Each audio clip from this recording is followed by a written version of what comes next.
Hi, welcome to our project. My name is Cassie. I'm here with Noah, Jesse, and Nicholas, and we are here to discuss nonverbal communication. So just starting off, we need to understand the concept of nonverbal communication. According to the American Psychological Association, nonverbal communication is defined as the act of conveying information without the use of words. So this can be through facial expressions, body language, gestures, eye contacts, the tone of voice that you use when you're speaking, and other physical cues that often show how you're feeling in the moment, such as your mood, your attitude, and your current emotional state.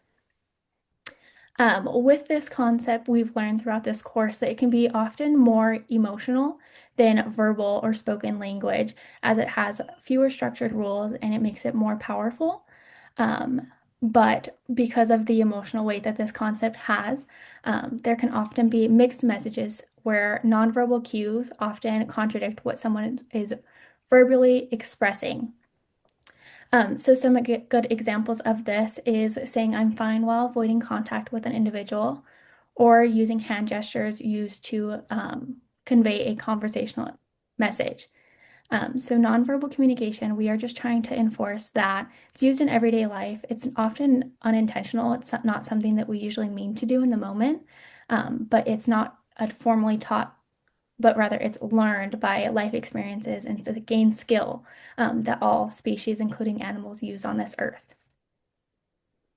This slide shows about nonverbal communication, specifically in animals, which nonverbals means expressing feelings without using words. First, we have body language, where dogs show emotions by wagging their tails. When their ears are relaxed, it usually means they're happy or calm. And cats communicate by arching their back, raising their fur, and also dilating their pupils. Next, we have facial expressions where chimpanzees use their faces to show fear or aggression, just like humans do.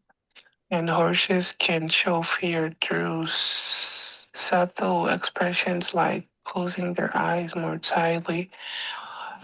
And last, yes, vocalizations and sounds where some animals like prairie dogs make specific sounds that act as a signals to warn others of dangers or to communicate different messages.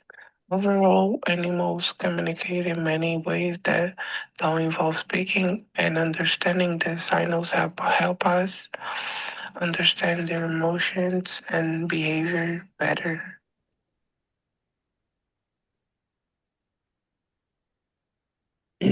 So, nonverbal communication in apes, a study by Mariska Kret evaluated ape facial expressions and body posture, both major factors in nonverbal communication.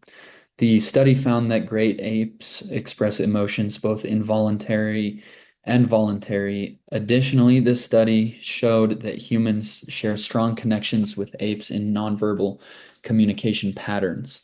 Shared expressions between humans and chimpanzees, anxiety and fear both open their mouths. Apes signal it mainly through showing their teeth, while humans show fear and anxiety by raising their eyebrows. Discussed, both species wrinkle their nose. In play and laughter, apes display an open mouth face, which is considered to be the equivalent to human laughter and smiling. And then this is our comic strip, which we chose to show as a imagery of our project. So the top left is apes communicate with attention, usually with something like a simple look. So in that picture, they're both just simply just looking at each other, sharing that nonverbal communication. And then in the top right, a relaxed open mouth face signals friendly intentions.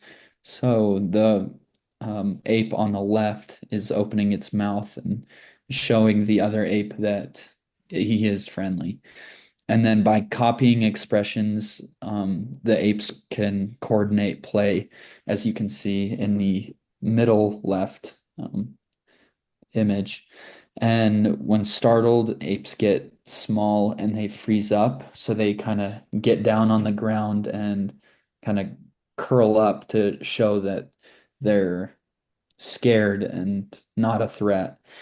And then in the bottom left, apes make alarm calls to warn one another, and touch helps calm them. So when one is startled, the other will touch them and kind of calm them down like us humans do if we rub someone's back to like signal, oh, it's okay, everything's fine. And then grooming restores comfort and strengthens the bond between apes. So as you can see in the bottom right, that the left ape is calming the other one down after something startles them. All right. In addition to all of the concepts we've discussed to this point, how do these nonverbal cues affect interpersonal communication? To start, these nonverbal cues add meanings to words. Obviously, you could communicate and understand one another with just words themselves, but with some nonverbal cues such as smiling, launching, and body posture, it can add a bit more meaning, or not meaning, meaning or implication to what someone is saying to someone else and gives a little more depth to the conversation. And on the note of conversation, nonverbal cues also work to regulate the conversation as, in a way, it unintentionally guides the interaction.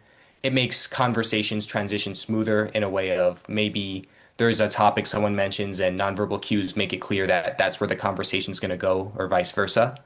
At the same time, it also prevents misunderstandings. For example, there's always been situations where you text someone and they don't really get what you're saying or they misunderstand your intentions. But in person, you can also put some nonverbal cues or implications on what you're saying to make it clear what you're trying to imply. And this helps clarify any misunderstandings that might occur. And lastly, just in general, nonverbal cues demonstrate engagement. Things like maintaining eye contact and nodding with interest when someone's talking to you. It builds trust that you are listening to what someone has to say and could also engage further conversation with other topics as long as both people know that they're being listened to in a conversation. And the following slide includes our resources that we use to make this presentation to get our academic information with our conclusions. And on that note, we'd like to thank everyone for listening to the presentation and everyone hope you have a great day.